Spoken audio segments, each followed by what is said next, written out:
ಅಬ್ದುಲ್ ರೆಹಮಾನ್ ಅವರು ಏನ್ ಮುಂದೆ ಡ್ರೈವಿಂಗ್ ಸೀಟ್ ಅಲ್ಲಿ ಕೂತ್ಕೊಂಡಿರ್ತಾರೆ, ಅಲ್ಲಿ ನಿಂತ್ಕೊಂಡಿರ್ತಾನೆ. ಆ ವ್ಯಕ್ತಿ ಏನಂದ್ರೆ ನೇರವಾಗಿ ಡೋರ್ ಓಪನ್ ಮಾಡಿ ಅಬ್ದುಲ್ ರೆಹಮಾನ್ ಅವ್ರನ್ನ ಹೊರಗೆ ಎಳಿತಾನೆ. ಹೊರಗೆ ಎಳೆದ ಕೂಡ್ಲೇನೆ ಸಡನ್ ಆಗಿ ಏನಂತ ಹೇಳಿದ್ರೆ ಹಿಂದೆ ಮುಂದೆ ನೋಡುತ್ತಿದ್ದಂತೆನೆ ಏನ್ ಮಾಡ್ತಾರೆ ಅಂದ್ರೆ ಮಚ್ಚಿನಿಂದ ಸೀದಾ ತಲೆಗೆ ಹೊಡಿತಾರೆ.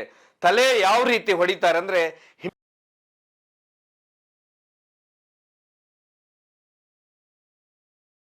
ಮಾನವೀಕ್ಷಕರೇ, ಅಳಿದು ಉಳಿದವರು ಕಂಡಂತೆ ಸ್ವಾಗತ ಸುಸ್ವಾಗತ. ಇಡೀ ದಕ್ಷಿಣ ಕನ್ನಡವನ್ನೇ ನಿನ್ನೆ ಬೆಚ್ಚಿ ಬೀಳಿಸಿದಂತ ಹತ್ಯೆ ಅಂತ ಹೇಳಿದ್ರೆ ಅಬ್ದುಲ್ ರೆಹಮಾನ್ ಅವರ ಹತ್ಯೆ. ಅಲ್ಲಿ ತುಂಬಾ ದೊಡ್ಡ ಮಟ್ಟದ ಆಗಾಯ್ತಂತೆ, ಹೀಗೆ ಆ ಕಾರಣ ಇರ್ಬೋದು ಈ ಕಾರಣ ಇರ್ಬೋದು ಅಂತ ಹೇಳಿ ದೊಡ್ಡ ಮಟ್ಟದ ಸುದ್ದಿ. ಆದ್ರೆ ಈಗ ಪೊಲೀಸರ FRI ಬಂದಿದೆ, ರಿಪೋರ್ಟ್ ಬಂದಿದೆ. ಅಲ್ಲಿ ವಿಶೇಷವಾಗಿ FRI ನ ಓದಿದ ಇಲ್ಲಿ ಬರುವಂತ ದೊಡ್ಡ ಪ್ರಶ್ನೆ ಅಂತ ಹೇಳಿದ್ರೆ, ಇದು ಒಂದು ಪೂರ್ವ ಯೋಜಿತ ಅಂತ ಹೇಳಿದ್ರೆ ಪ್ರೀ ಪ್ಲಾನ್ ಮಾಡಿ ಈ ಕೃತ್ಯವನ್ನ ಮಾಡಿದ್ದಾರೆ ಅಂತ ಹೇಳಿದ್ರೆ, ಇವರು ಯಾರು ಏನು ಅಂತ ಗೊತ್ತಿದ್ದು ಅವರನ್ನ ಕರೆಸ್ಕೊಂಡು ಅವ್ರನ್ನ ಇದೇ ರೀತಿ ಹತ್ಯೆ ಮಾಡ್ಬೇಕನ್ನೋದು ಹೇಳಿ ಪ್ಲಾನ್ ಮಾಡ್ಕೊಂಡೆ ಹತ್ಯೆ ಮಾಡಿದಾರೆ ಅನ್ನುವಂಥದ್ದು FRI ನೋಡಿದ ಕೂಡಲೇ ಗೊತ್ತಾಗುತ್ತೆ. ಯಾಕಂತ ಹೇಳಿದ್ರೆ ಈಗ ಇಬ್ಬರ ಬಂಧನವಾಗಿದೆ. 15 ಜನರು ಒಟ್ಟು ಈ ಹತ್ಯೆಯಲ್ಲಿ ಪಾಲ್ಗೊಂಡಿದ್ದಾರೆ ಅಂದ ಕೂಡಲೇ ಅರ್ಥ ಆಗತ್ತಿಲ್ಲಿ ಇದು ಯಾವುದೇ ಪರ್ಸನಲ್ ಗ್ರಿಜ್ಜಿಗೆ ನಡೆದಿಲ್ಲ. ಇದು ಒಂದು ಕೋಮು ಹತ್ಯೆಗಳೇನಿಲ್ಲಿ ನಡೀತಾವೆ, ಅದರದ್ದೇ ರಿವೆಂಜ್ ಅಂತ ಹೇಳಿ ಆ FRI ಕಾಪಿ ಓದಿದ ಕೂಡಲೇ ಮೇಲ್ನೋಟದಲ್ಲಿ ಪ್ರಶ್ನಾರ್ಥಕವಾಗಿ ಗೋಚರಿಸ್ತಾ ಇದೆ. ಹಾಗಾದ್ರೆ ಏನಪ್ಪ, ಯಾವ ರೀತಿ ಮಾಡಿದ್ರಿ ಹತ್ಯೆನ ಅಂತ ನಾವು ನೋಡ್ತಾ ಹೋದ್ರೆ, ಯಾಕಂತ ಹೇಳಿದ್ರೆ ಬರುವಂತ ಪ್ರಶ್ನೆ ಏನೀಗ ಹತ್ಯೆ ಮಾಡಿದವರಿಗೆ ಅಬ್ದುಲ್ ರೆಹಮಾನ್ ಹಾಗೆ ಕಲಂದರ್ ಶಾಫಿ ಪರಿಚಯ ಇದ್ರ ಇಲ್ಲ ಅಂತ ನಾವು ನೋಡ್ತಾ ಹೋದ್ರೆ, ಅಲ್ಲಿ ಕಲಂದರ್ ಶಾಫಿ ಅವರ ಒಂದು ಏನಂತ ಹೇಳಿದ್ರೆ ಒಂದು FRI ಅಲ್ಲಿ ನಮೂದಿಸಿದ ವಿಷಯಗಳು ಬರ್ತಾ, ಅವ್ರ ಹೇಳಿಕೆಯನ್ನು ಬರುತ್ತೆ. ಯಾಕಂದ್ರೆ ಇವ್ರಿಗೆ ಆಸ್ಪತ್ರೆಯಲ್ಲಿ ಅಡ್ಮಿಟ್ ಆಗಿದ್ದಾರೆ. ಅಲ್ಲಿ ಬರುವಂತ ವಿಷಯಗಳು ಏನಂತ ಹೇಳಿದ್ರೆ, ಅವ್ರು ಯಾರು ಈ ಹತ್ಯೆ ಅಂದ್ರೆ ಅವ್ರ ಮೇಲೆ ದಾಳಿ ಮಾಡ್ತಾರೆ, ಅದರಲ್ಲಿ ಇದ್ದಂಥವ್ರು ಕೆಲವೊಬ್ರು ನಮಗೆ ಪರಿಚಯ ಇದ್ರು, ಅವರು ನಮ್ಮ ಅಕ್ಕ ಪಕ್ಕದಲ್ಲೇ ಇರೋರು ಅನ್ನುವಂಥದ್ದು. ಹಾಗಾದ್ರೆ ಈ ಹತ್ಯೆ ಯಾಗಾಯ್ತು ಅಂತ ನೋಡ್ತಾ ಹೋದ್ರೆ, ಈ ಅಬ್ದುಲ್ ರೆಹಮಾನು ಪಿಕಪ್ ವ್ಯಾನಿನ ಡ್ರೈವರ್ ಆಗಿರ್ತಾರೆ. ಇವ್ರಿಗೆ ಏನಂತ ಹೇಳಿದ್ರೆ ಹಿರೇಕೋಡಿ ಗ್ರಾಮದಿಂದ ಇವರಿಗೆ ಒಂದು ಮನೆಯಿಂದ ಫೋನ್ ಹೋಗುತ್ತೆ. ಫೋನ್ ಹೋದ ಕೂಡಲೇ ಈ ರೀತಿ ಮರಳಬೇಕಂತ, ಯಾವಾಗ ಮರಳಬೇಕಂತ ಹೇಳಿ ಫೋನ್ ಹೋಗುತ್ತೆ. ಫೋನ್ ಹೋದ ಕೂಡಲೇ ಇವ್ರು ಏನ್ ಮಾಡ್ಬಿಡ್ತಾರೆ, ಹೊಳೆಯನ್ನ ಮರಳನ್ನ ತುಂಬಿಕೊಳ್ತಾರೆ. ಇಲ್ಲಿ ಹೊಳೆ ಅಂತ ಅನ್ನೋತ್ತಿಗೆ ಪ್ರಶ್ನೆ ಬರುದು ಅಂತ ಹೇಳಿದ್ರೆ ಏನದು ಅಕ್ರಮಣ ಸಕ್ರಮಣ, ಇದಕ್ಕೆ ಪ್ರಶ್ನೆಗೆ ಉತ್ತರ ಇಲ್ಲ. ಯಾಕಂತ ಹೇಳಿದ್ರೆ ಇಲ್ಲಿ ಸರಿಸುಮಾರು 60ರಷ್ಟು ಮನೆಗಳೇನು ನಿರ್ಮಿಸ್ತಾರೆ. ಇದೇ ರೀತಿ ಎಲ್ಲಿ ಹೊಳೆಗಳು ಸುಮಾರು ಇರುವುದರಿಂದ ಹೊಳೆಗಳಿಂದ ಮರಳು ಎತ್ತುತ್ತಾರೆ, ತಗೊಂಡು ಹೋಗ್ತಾರೆ, ಯಾರ ಮನೆ ಮುಂದೆ ಇಳಿಸ್ತಾರೆ. ಯಾವಾಗ ಫೋನ್ ಹೋಗುತ್ತೆ ಅವಾಗ ಅಬ್ದುಲ್ ರೆಹಮಾನ್ ಅವರು ಆ ಮನೆ ಮುಂದೆ ಹೊರಡುತ್ತಾರೆ. ಅದರ ಅರ್ಥ ಇಲ್ಲೇನಂತ ಹೇಳಿದ್ರೆ ಫೋನ್ ಮಾಡಿದಂತ ಫೋನ್ ನಂಬರೂ ಪರಿಚಯ ಇದೆ, ಆ ಮನೆ ಅಡ್ರೆಸ್ಸು ಈ ವ್ಯಕ್ತಿ ಗೊತ್ತಿದೆ. ಯಾಕಂತ ಹೇಳಿದ್ರೆ ಕೊಳತೆ ಮಜಲು ಭಾಗ ಏನಿದೆ ಅಂದ್ರೆ ಪೊಳಲಿ ಒಂದು ಕಡೆ, ಇನ್ನೊಂದು ಕಡೆ ಮಂಗಳೂರು, ಇನ್ನೊಂದು ಕಡೆ ಬಿಸಿ ರೋಡು, ಇದೆಲ್ಲ ಸುತ್ತುವರೆದ ಮಂಗಳೂರಿಂದ 20 ಕಿಲೋಮೀಟರ್ ದೂರದಲ್ಲಿ ಈ ಒಂದು ಘಟನೆ ನಡೆಯುವಂತಹದ್ದು. ಹೀಗಾಗಿ ಇಲ್ಲಿ ಪರಿಸರದಲ್ಲಿ ಇರೋರು ಇವ್ರಿಗೆ ಪರಿಚಯ ಇರ್ತಾರೆ. ಹೊರಟಂತವ್ರು ಆ ಮನೆ ಮುಂದೆ ಹೋಗಿ ಅವರ ಪಿಕಪ್ ವಾಹನವನ್ನ ನಿಲ್ಲಿಸ್ತಾರೆ. ಆ ಪಿಕಪ್ ವಾಹನದಲ್ಲಿ ಇನ್ನೊಬ್ರು ಡ್ರೈವರ್ ಇರ್ತಾರೆ. ಆ ವ್ಯಕ್ತಿ ಹೆಸರು ಏನಿಗೆ ನಾನು FRI ಅಲ್ಲಿ ವಿಷಯಗಳನ್ನ ಹೇಳಿದ್ದಾರೆ, ಆ ವ್ಯಕ್ತಿ ಹೆಸರು ಕಲಂದರ್ ಶಾಫಿ ಅಂತೇಳಿ. ಈ ಕಲಂದರ್ ಶಾಫಿಗೆ ಬೇರೆ ಬಾಡಿಗೆಗಳು ಇರುವುದಿಲ್ಲ ಅನ್ನೋದು ಕಾರಣಕ್ಕೋಸ್ಕರ ತನ್ನ ಸ್ನೇಹಿತನ ಗಾಡಿಯಲ್ಲೇನೆ ಹೋಗಿರ್ತಾರೆ. ಹಾಗೆ ಹೋಗಿ ಬರುವ ಮರಳಿಲ್ಲೇ ಇಳಿಸಿ ಬರೋದು ಅಂತ ಹೇಳಿ ಮಧ್ಯಾಹ್ನ 3 ಗಂಟೆಗೆ ಇವ್ರು ಹೋದಂತವ್ರು ಮರಳನ್ನ ಇಳಿಸ್ತಾ ಇರ್ತಾರೆ. 90ರಷ್ಟು ಆ ಗಾಡಿ ಖಾಲಿಯಾಗಿರುತ್ತೆ. ಕಲಂದರ್ ಶಾಫಿ ಮರಳು ಇಳಿಸುವ ಜಾಗದಲ್ಲಿದ್ರೆ ಅಂದ್ರೆ ಹಿಂದೆನೆ ಅಲ್ಲೇ ಮನೆ ಮುಂದೆ ಇಳಿಸ್ತಾ ಇರ್ತಾರೆ, ಮುಂದೆ ಕನ್ಸ್ಟ್ರಕ್ಷನ್ ನಡೀತಾ ಇರುತ್ತೆ. ಅಬ್ದುಲ್ ರೆಹಮಾನ್ ಅವರು ಮುಂದೆ ಡ್ರೈವಿಂಗ್ ಸೀಟ್ ಅಲ್ಲಿ ಕೂತ್ಕೊಂಡಿರ್ತಾರೆ. ಆಗ ಯಾವ ವ್ಯಕ್ತಿ ಅಲ್ಲಿ ಇರ್ತಾನೆ ಅಂತ ಹೇಳಿದ್ರೆ ಮೊದಲೇ ಅಲ್ಲೇ ನಿಂತ್ಕೊಂಡಿರ್ತಾರೆ, ಆ ಮನೆ ಮುಂದೆ ಆಗ್ತದೆ ಅಲ್ಲಿ ನಿಂತ್ಕೊಂಡಿರ್ತಾನೆ. ಆ ವ್ಯಕ್ತಿ ಏನಂದ್ರೆ ನೇರವಾಗಿ ಡೋರ್ ಓಪನ್ ಮಾಡಿ ಅಬ್ದುಲ್ ರೆಹಮಾನ್ ಅವ್ರನ್ನ ಹೊರಗೆ ಎಳಿತಾನೆ. ಹೊರಗೆ ಎಳೆದ ಕೂಡಲೇ ಸಡನ್ ಆಗಿ ಏನಂತ ಹೇಳಿದ್ರೆ ಹಿಂದೆ ಮುಂದೆ ನೋಡುತ್ತಿದ್ದಂತೆನೆ ಏನ್ ಮಾಡ್ತಾರೆ ಅಂದ್ರೆ ಮಚ್ಚಿನಿಂದ ಸೀದಾ ತಲೆಗೆ ಹೊಡಿತಾರೆ. ತಲೆ ಯಾವ ರೀತಿ ಹೊಡಿತಾರೆ ಅಂದ್ರೆ ಪೂರ್ತಿ ಹಿಂಭಾಗಕ್ಕೆ ಹೊಡೆದು ಬಿಡ್ತಾರೆ. ಅಲ್ಲೇ ಕುಸಿದು ಬೀಳ್ತಾನೆ. ಹಿಂದೆ ಇದ್ದಂತ ಒಂದು ತತ್ಕ್ಷಣ ಕಲಂದರ್ ಶಾಫಿ ಇರುವಂತ ವ್ಯಕ್ತಿ ಏನ್ ಮಾಡ್ತಾನೆ, ಹಿಂದೆನೆ ಇರ್ತಾನೆ, ಓಡಿ ಬರ್ತಾನೆ ಮುಂದಕ್ಕೆ. ಅದಾಗ್ಲೇನೆ ಮಚ್ಚು ಬೀಸ್ತಾ ಇರ್ತಾರೆ. ಯಾಕೆಂದ್ರೆ ಮಚ್ಚು, ಲಾಂಗು, ಡ್ರ್ಯಾಗರು ಈ ರೀತಿ ಎಲ್ಲವನ್ನು ಹಿಡಿದು ಇಲ್ಲಿ ದಾಳಿ ನಡೆಸ್ತಾ ಇರ್ತಾರೆ ಆ ವ್ಯಕ್ತಿಯ ಮೇಲೆ. ಆಗ ಯಾವಾಗ ಅಡ್ಡ ಹೋಗ್ತಾನೆ, ನೇರವಾಗಿ ಕೈಯಲ್ಲಿ ಕಟ್ಟಾಗುತ್ತೆ. ಕೈ ಕಟ್ಟಾದ ನಂತರ ಕೈಗೆ ಬೀಳುತ್ತೆ ಜೋರಾಗಿ. ನಂತರ ಹಿಂದಿಂದೊಬ್ಬ ಬೆನ್ನಿಗೆ ಹೊಡಿತಾನೆ, ಇನ್ನೊಬ್ಬ ಮುಂಭಾಗಕ್ಕೆ ಹೊಡಿತಾನೆ. ಅದಾಗ್ಲೇನೆ ಯಾವಾಗ ಹೀಗೆ ಕೆಳಗೆ ನೋಡಿದಾಗ ಅಬ್ದುಲ್ ರೆಹಮಾನ್ ಅವರು ಪೂರ್ತಿ ರಕ್ತದ ಮಡುವಿನಲ್ಲಿ ಕೆಳಗೆ ಬಿದ್ದಿರ್ತಾರೆ. ಅದರರ್ಥ ಆ ಏನು ಹತ್ಯೆ ಮಾಡಬೇಕಾಗಿರ್ತಾರೆ ಅವ್ರಿಗೆ ಇವ್ರಿಗೆ ಪರಿಚಯ ಇರ್ತಾರೆ. ಯಾಕಂತ ಹೇಳಿದ್ರೆ ಇವರೇನು ಕೊಳತೆ ಮಜಲು ಭಾಗದವರಾಗಿರ್ತಾರೆ. ಅಲ್ಲಿಂದ ಇವ್ರ ಮನೆಯಿಂದ ಇವ್ರದೆಲ್ಲ ಮನೆಗಳು 2-3 ಕಿಲೋಮೀಟರ್ ದೂರದಲ್ಲೇ ಇರುತ್ತೆ. ಅದರರ್ಥ ಇವರು ಮೊದಲೇ ಪ್ಲಾನಿಂಗ್ ಮಾಡಿರ್ತಾರೆ ಈ ರೀತಿನೇ ಮಾಡ್ಬೇಕಂತ ಹೇಳಿ ಅನ್ನುವಂಥದ್ದು ಈಗ ಮೇಲ್ನೋಟಕ್ಕೆ ಕಂಡು ಬರುವಂತಹದ್ದು. ಅದಾದ ನಂತರ ಯಾಕಂತ ಹೇಳಿದ್ರೆ ಇಲ್ಲ ಅಂದ್ರೆ ಫೋನ್ ಮಾಡಿದ್ಕೊಳ್ಳಿ ಯಾಕೆ ಆ ಭಾಗಕ್ಕೆ ಅವ್ರು ಮರಳು ತಗೊಂಡು ಹೋಗ್ತಾರೆ ಅನ್ನುವಂಥದ್ದು. ಇದೆಲ್ಲಕ್ಕಿಂತ ವಿಶೇಷವಾಗಿ ಈ ಭಾಗ ಇಲ್ಲಿ ದೊಡ್ಡ ಪ್ರಶ್ನೆಗಳು ಸುಮಾರು ಈ ರೀತಿ ಬರುತ್ತೆ. ಅದರರ್ಥ ಮೊದಲೇ ಯೋಜಿತವಾಗಿ ಮಾಡಿದಂಥದ್ದು. ಒಂದು ವೇಳೆ ಮರಳು ದಂಧೆಯಲ್ಲಿ ಅವ್ರಿಗೇನಾದ್ರೂ ಜಿದ್ದಾಜಿದ್ದಿ ಇತ್ತಂತ ಹೇಳಿದ್ರೆ ಈ ಹತ್ಯೆಯಲ್ಲಿ ಇಷ್ಟು ಜನ ಭಾಗಿ ಆಗ್ತಾ ಇರಲಿಲ್ಲ ಅನ್ನುವಂಥದ್ದು ಸುಮಾರು ಕ್ರೈಮ್ ಎಕ್ಸ್ಪರ್ಟ್ಸ್ಗಳು ಹೇಳ್ತಾರೆ. ಇದು ಕೋಮು ಹತ್ಯೆನೆ. ಏನು ಇದೇ ಮೇ 1 ತಾರೀಕಿಗೆ ಏನು ಸುಭಾಷ್ ಶೆಟ್ಟಿ ಹತ್ಯೆ ಆಗತ್ತೆ.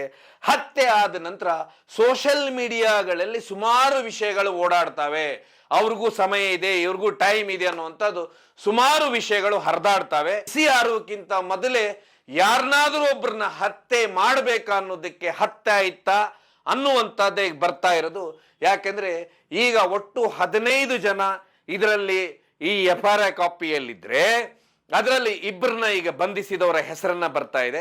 ಒಬ್ಬ ವ್ಯಕ್ತಿ ಹೆಸರು ಸುಮಿತ್ ಅಂತ ಹೇಳಿ, ಇನ್ನೊಬ್ಬ ವ್ಯಕ್ತಿ ದೀಪಕ್ ಅಂತ. ಆಮೇಲೆ ಈ ಸುಮಿತ್ ಮತ್ತೆ ದೀಪಕ್ ಈ ಅಬ್ದುಲ್ ರೆಹಮಾನ್ಗೆ ಪರಿಚಯ ಇದ್ದಂಥವ್ರು.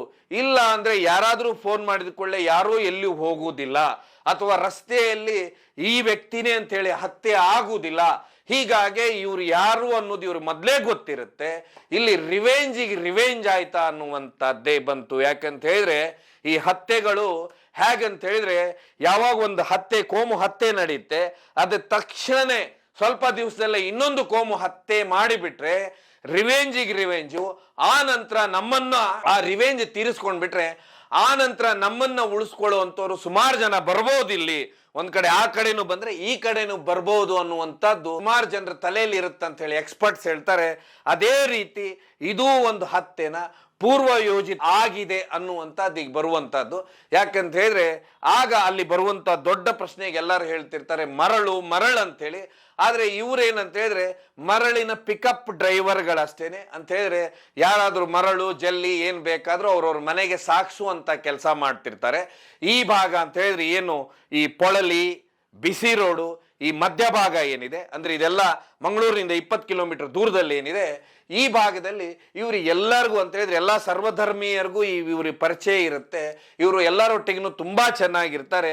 ಆಮೇಲೆ ಇವರ ಮೇಲೆ ಯಾವುದೇ ರೀತಿಯ ಕೇಸುಗಳು ಅಥವಾ ಇನ್ನೊಂದು ಇರುವುದಿಲ್ಲ ಅನ್ನುವಂಥದ್ದು ಬಹುಮುಖ್ಯ ಪ್ರಶ್ನೆ ಈಗ ಬರ್ತಾ ಇರುವಂತಹದ್ದು. ಹಾಗಾದ್ರೆ ಇದ್ರ ಹಿಂದೆ ಇದೇ ಭಾಗದಲ್ಲಿ ಅಂದ್ರೆ ಈ ಹತ್ಯೆ ಏನೀಗ ನಡೆದಿದೆ, ಅಬ್ದುಲ್ ರೆಹಮಾನ್ ಅವರ ಹತ್ಯೆ, ಇದರ 5 ಕಿಲೋಮೀಟರ್ ದೂರದಲ್ಲಿ ಅಶ್ರಫ್ ಕಲೈ ಎನ್ನುವರ ಹತ್ಯೆ ಆಗುತ್ತೆ. ನಿಮಗೆ ನೆನಪಿರ್ಬೋದು, ಅಶ್ರಫ್ ಕಲೈ ಹತ್ಯೆ ಆದ ನಂತರ ಸುಮಾರು ಹತ್ಯೆಗಳಾಗ್ತವೆ. ಶರತ್ ಮಡಿವಾಳ ಕೇಸು ಇವೆಲ್ಲ ಅನಂತರದಿಂದ ನಡೆಯುತ್ತೆ. ಹಾಗಾದ್ರೆ ಇಲ್ಲಿ ಅಶ್ರಫ್ ಕಲೈ ಹತ್ಯೆ ಯಾಕಾಯ್ತು ಅಂತ ನೋಡ್ತಾ ಹೋದ್ರೆ ಮತ್ತೆ ಅಲ್ಲಿ ಬೇರೆ ವಿಷಯ ತಳಕ್ ಹಾಕುತ್ತೆ. ಒಂದು ಕಡೆ ಬರುವಂತಹದ್ದು ಕೋಮು ಹತ್ಯೆ ಅಂತ ಬಂದ್ರೆ, ಇನ್ನೊಂದು ಕಡೆ ಬರುವಂತಹದ್ದು ಅಶ್ರಫ್ ಕಲೈ ಅವ್ರು ಏನಿದ್ದಾರೆ ಪೊಳಲಿ ಹತ್ರ ಏನು ಪಾಲ್ಗುಣಿ ನದಿ ಇದೆ, ಪಾಲ್ಗುಣಿ ನದಿಯಲ್ಲಿ ಯಥೇಚ್ಛವಾಗಿ ಮರಳು ಸಿಗುತ್ತೆ. ಇಲ್ಲಿ ದೊಡ್ಡ ದೊಡ್ಡ ಮಾಫಿಯಾಗಳು ಕೆಲಸ ಮಾಡ್ತಿರ್ತಾವೆ. ಆ ಮರಳು ಇವರು ತೆಗಿತಾ ಇರೋ ಬಗ್ಗೆ ಇವರು ಅಲ್ಲಿಯ ಜಿಲ್ಲಾಡಳಿತಕ್ಕಿರ್ಬೋದು, ಸರ್ಕಾರಕ್ಕಿರ್ಬೋದು ಪದೇ ಪದೇ ಕಂಪ್ಲೇಂಟ್ ಮಾಡ್ತಾ ಇರ್ತಾರೆ ಅಶ್ರಫ್ ಕಲೈ ಅವರು. ಯಾಕಂದ್ರೆ ಇಲ್ಲಿ ಮರಳನ್ನ ತೆಗೆದ್ರೆ ನದಿಗೆ ಸಮಸ್ಯೆ ಆಗತ್ತೆ, ಪರಿಸರಕ್ಕೆ ಹಾಳಾಗತ್ತೆ ಅನ್ನುವಂಥದ್ದು ಅವ್ರು ಯಾವಾಗ ಹೋರಾಟ ಮಾಡ್ತಿರ್ತಾರೆ. ಆ ಕಾರಣಕ್ಕೆ ಹತ್ಯೆ ಆಯ್ತು ಅಂತ ಹೇಳಿ ಸುಮಾರು ಜನ ಹೇಳ್ತಾರೆ. ಅಬ್ದುಲ್ ರೆಹಮಾನ್ ಹಾಗೆ ಕಲಂದರ್ ಶಾಫಿ ಅವರ ಹಿನ್ನೆಲೆ ನೋಡಿದಾಗ ಇವರು ಕೇವಲ ಇಲ್ಲಿ ಡ್ರೈವರ್ ಆಗಿರ್ತಾರೆ. ಯಾರು ಮರಳು ಜಲ್ಲಿಯೋ ಕಲ್ಲೋ ಇಟ್ಟಿಗೆಯೋ ಹೇಳಿದ್ರೆ ಮನೆಯಲ್ಲಿ ಕಟ್ಟುತ್ತಾ ಇರ್ತಾರೆ, ಅಲ್ಲಿ ತಗೊಂಡೋಗಿ ಸಾಗಿಸುವಂತ ಕೆಲಸವನ್ನ ಮನೆ ಮುಂದೆ ಇಳಿಸುವಂತ ಕೆಲಸ ಮಾಡ್ತಿರ್ತಾರೆ. ಇಲ್ಲಿ ಈ ಭಾಗದಲ್ಲಿ ಇವರು ಎಲ್ಲರಿಗೂ ಪರಿಚಿತರಿರ್ತಾರೆ. ಇವರಿಗೆ ಯಾವುದೇ ರೀತಿಯ ದೇಶಗಳು ಯಾರೊಟ್ಟಿಗೂ ಇರುವುದಿಲ್ಲ. ಹೀಗಾಗಿ ಸುಭಾಷ್ ಶೆಟ್ಟಿಯ ಹತ್ಯೆ ಏನಾಗುತ್ತೆ, ಆ ಹತ್ಯೆಗೆ ನಂತರ ನಡೆದಂತ ಸೋಷಿಯಲ್ ಮೀಡಿಯಾದಲ್ಲಿ ಏನು ಟಾಕ್ ಕೆಲವೊಂದು ವಾದಗಳೇನೇನು ನಡೆದು ಆ ಒಂದು ರಿವೆಂಜ್ ಆಯ್ತು ಅನ್ನುವಂಥದ್ದೇ ಈಗ ಬರುವಂಥದ್ದು ಬಹುದೊಡ್ಡ ಪ್ರಶ್ನೆ. ಈ ಪ್ರಶ್ನೆಗೆಲ್ಲ ಉತ್ತರ ಬರಬೇಕಂದ್ರೆ ಪೊಲೀಸರಿಂದ ಬರಬೇಕು, ಪೊಲೀಸರ ತನಿಖೆಯಿಂದ ಬರಬೇಕು. ಈ ತನಿಖೆ ಉನ್ನತ ಮಟ್ಟದಲ್ಲಿ ಆಗಬೇಕು. ಯಾಕಂತ ಹೇಳಿದ್ರೆ ಎಲ್ಲ ಜೀವಗಳು ಒಂದೇನೆ. ಮೇ 1ಕ್ಕೆ ಸುಭಾಷ್ ಶೆಟ್ಟಿ ಹತ್ಯೆ ಆಗುತ್ತೆ. ಅದಾಗಿ 26-27 ದಿವಸ ಕಳೆದಿಲ್ಲ ಅಬ್ದುಲ್ ರೆಹಮಾನ್ ಅವರ ಹತ್ಯೆ ಆಗುತ್ತೆ. ಈಗ ಮುಂದೆ ಇನ್ಯಾರ ಹತ್ಯೆ ಆಗುತ್ತೆ ಅನ್ನುವಂಥದ್ದು ಈ ಭಾಗದಲ್ಲಿ ಎಲ್ಲರೂ ಭಯದಿಂದಿರಬೇಕಾಗತ್ತೆ. ಹೀಗಾಗಿ ವಿಶೇಷವಾಗಿ ಎಲ್ಲ ಧರ್ಮದ ಮುಖಂಡರು ಇಲ್ಲಿ ಸೇರ್ಕೊಂಡು ತಮ್ಮ ಸಭೆಗಳನ್ನ ಮಾಡಬೇಕಾಗತ್ತೆ. ಯಾಕೆ ಹತ್ಯೆ ಆಗ್ತಾ ಇದೆ ಅನ್ನುವಂಥದ್ದು. ಯಾಕಂದ್ರೆ ಈ ಕೋಮು ಹತ್ಯೆ ಪ್ರಾರಂಭವಾಗಿದ್ದು ದಕ್ಷಿಣ ಕನ್ನಡ ಜಿಲ್ಲೆಯಲ್ಲಿ. ನಿಮಗೆ ಕೇಳಿದ್ರೆ ಆಶ್ಚರ್ಯ ಅನ್ಸುತ್ತೆ. ನೀವೇನಾದ್ರೂ ಅಕ್ಕಿಯನ್ನ ಖರೀದಿ ಮಾಡ್ಬೇಕಾ, ಅದಕ್ಕೆ ದುಡ್ಡು ಕೊಡಬೇಕಾಗತ್ತೆ. ಹಾಲನ್ನ ತಗೊಳ್ಬೇಕಾ, ಅದಕ್ಕೆ ದುಡ್ಡು ಕೊಡಬೇಕಾಗತ್ತೆ. ಬೇರೆ ಬೇರೆ ವಸ್ತುಗಳನ್ನ ತಗೊಳ್ಬೇಕಾ, ಅದಕ್ಕೆ ದುಡ್ಡು ಕೊಡಬೇಕಾಗತ್ತೆ. ಆದ್ರೆ ಮರಳು ಅನ್ನುವಂಥದ್ದು ಯಥೇಚ್ಛವಾಗಿ ಇಲ್ಲಿ ಸಮುದ್ರ ನದಿ ಎಲ್ಲ ಇರುವುದರಿಂದ ಮರಳನ್ನೋದಕ್ಕೆ ದುಡ್ಡು ಕೊಡಬೇಕಾಗಿಲ್ಲ, ಅದನ್ನ ಫ್ರೀಯಾಗಿ ಎತ್ಕೋಬೇಕು. ಇದ್ರ ಮೇಲೆ ದೊಡ್ಡ ದೊಡ್ಡ ತಂಡಗಳು ಹತೋಟಿ ಸಾಧಿಸೋದಕ್ಕೋಸ್ಕರ ಏನ್ ಮಾಡ್ತಾರೆ ಅಂದ್ರೆ ಈ ಕೋಮು ಹತ್ಯೆಗಳು ನಡೆದಾಗ ಅದರ ರಿವೆಂಜ್ ಅನ್ನ ತೀರಿಸ್ಕೊಳ್ಳೋದಕ್ಕೆ ಮತ್ತೊಂದು ಕೋಮು ಹತ್ಯೆ ಮಾಡಿಸುವಂತ ವಾಡಿಕೆಗಳು ಇಲ್ಲಿ ನಡೀತಾ ಇದಾವನ್ನುವಂಥದ್ದು ಸುಮಾರು ಎಕ್ಸ್ಪರ್ಟ್ಸ್ ಹೇಳ್ತಾ ಇದ್ರೆ. ಅದೇ ಕಾರಣಕ್ಕೆ ಈ ಕೋಮು ಹತ್ಯೆಗಳು ಪ್ರಾರಂಭವಾದವು ಅನ್ನುವಂಥದ್ದು ಸುಮಾರು ಜನ ಹೇಳ್ತಾರೆ. ಪ್ರತಿ ಕೋಮು ಹತ್ಯೆ ನಡೆದಾಗ ಒಂದು ಮರಳು ದಂಧೆ ತಳಕ್ ಹಾಕೊಂಡ್ರೆ ಇನ್ನೊಂದು ಕಡೆ ಗೋ ಹತ್ಯೆಗಳು ತಳಕ್ ಹಾಕೊಳ್ತಾವೆ. ಸೊ ಒಟ್ಟಾರೆಯಾಗಿ ಇದನ್ನ ನೋಡಿದಾಗ ಈ ಹತ್ಯೆಗಳು ನಡೆಯುವುದಂತ ಹೇಳಿದ್ರೆ, ಹಾಗಾಗಿ ಈ ಹತ್ಯೆಗಳು ನಡೀತಾವಂತ ಹೇಳ್ತಾರೆ. ಆದ್ರೆ ಇಲ್ಲಿ ತುಂಬಾ ದುರಾದೃಷ್ಟ ಅಂತ ಹೇಳಿದ್ರೆ ಇಲ್ಲಿ ಇಬ್ರು ಡ್ರೈವರ್ಗಳು ಅವ್ರ ಮನೆ ಮುಂದೆ ಆ ಮರಳನ್ನ ಇಳಿಸ್ಲಿಕ್ಕೆ ಹೋಗಿ ಅವರು ಬಲಿಯಾಗ್ತಾರೆ ಅಂತ ಹೇಳಿದ್ರೆ ಇಲ್ಲಿ ದೊಡ್ಡ ಮಟ್ಟದ ಸಮಸ್ಯೆ ಏನಂತ ಹೇಳಿದ್ರೆ, ಭರವಸೆ ಮಾಡಿ ಆ ಮನೆ ಹತ್ರ ಹೋದ್ರಲ್ಲ, ಅದು ಈಗ ಅವರ ಭರವಸೆ ಅವರಿಗೆ ಮುಳುವಾಯ್ತಾ ಅನ್ನುವಂಥದ್ದು, ಅಬ್ದುಲ್ ರೆಹಮಾನ್ ಅವರ ಯುವಕ್ ಮುಳುವಾಯ್ತಾ ಅನ್ನುವಂಥದ್ದು ಈ ಭಾಗದಲ್ಲಿ ಎಲ್ಲರ ಪ್ರಶ್ನೆ ಆಗಿದೆ. ಇದೆಲ್ಲಕ್ಕಿಂತ ಹೆಚ್ಚಾಗಿ ಆದ್ರೆ ಏನೇ ಇರಲಿ ಬೇಗನೆ ಎಲ್ಲರನ್ನೂ ಬಂಧಿಸಿ ಈ ಹತ್ಯೆ ನಿಜವಾಗ್ಲೂ ಯಾಕೆ ನಡೀತು ಅನ್ನುವಂಥದ್ದು, ಇದೆಲ್ಲಕ್ಕಿಂತ ವಿಶೇಷವಾಗಿ ಈ ರೀತಿಯ ಕೋಮು ಹತ್ಯೆಗಳು ನಡೆದಾಗ ಅದನ್ನ ಶಿಕ್ಷೆ ಆಗೋ ರೀತಿ ನೋಡ್ಕೊಂಡ್ರಷ್ಟೇನೆ ಈ ಹತ್ಯೆಗಳನ್ನ ನಿಲ್ಲಿಸ್ಲಿಕ್ಕೆ ಸಾಧ್ಯ. ಇಲ್ಲಾಂದ್ರೆ ಈಗಾಗ್ಲೇನೆ ಎಷ್ಟು ಕೋಮು ಹತ್ಯೆಗಳು ದಕ್ಷಿಣ ಕನ್ನಡ ಜಿಲ್ಲೆಯಲ್ಲಿ ನಡೆದಿದೆ, ಅದರಲ್ಲಿ 90ರಷ್ಟು ಬಿಟ್ಟೋಗಿದಾವ ಅನ್ನೋದೇ ಸುಮಾರು ಜನ ಎಕ್ಸ್ಪರ್ಟ್ಸ್ ಹೇಳ್ತಾರೆ. ಆದ್ರೆ ಈ ಮೊನ್ನೆ ಏನು ಮೇ 1 ಸುಭಾಷ್ ಶೆಟ್ಟಿ ಹತ್ಯೆ ಆಯ್ತು, ಅದೇ ರೀತಿ ಅಬ್ದುಲ್ ರೆಹಮಾನ್ ಹತ್ಯೆ ಆಯ್ತು ನಿನ್ನೆ. ಈ ಎರಡೂ ಹತ್ಯೆಯನ್ನ ಸರಿಯಾಗಿ ತನಿಖೆ ಮಾಡಿ ಹತ್ಯೆ ಮಾಡಿದವರಿಗೆ ಶಿಕ್ಷೆ ಆದಾಗಷ್ಟೇನೆ ಸಮಾಜಕ್ಕೆ ಒಂದು ಸಂದೇಶ ಹೋಗುತ್ತಂತ ಹೇಳಿ ಸುಮಾರು ಈ ಭಾಗದ ಜನ ಹೇಳ್ತಾರೆ. ನಿಜವಾಗ್ಲೂ ಪೂರ್ವ ಯೋಜಿತ ಯೋಜನೆಯ ಅಥವಾ ಇದು ಒಂದು ಕೋಮು ದ್ವೇಷವ ಅಥವಾ ಇನ್ನೇನಾದ್ರೂ ಕಾರಣನ ಅಂತೇಳಿ ಪೊಲೀಸರ ತನಿಖೆಯಿಂದ ಕೊನೆಯದ ಬರಬೇಕಾಗಿದೆ ಅಂತ ಹೇಳ್ತಾ ಈ ಕಾರ್ಯಕ್ರಮವನ್ನು ಮುಗಿಸ್ತೇನೆ.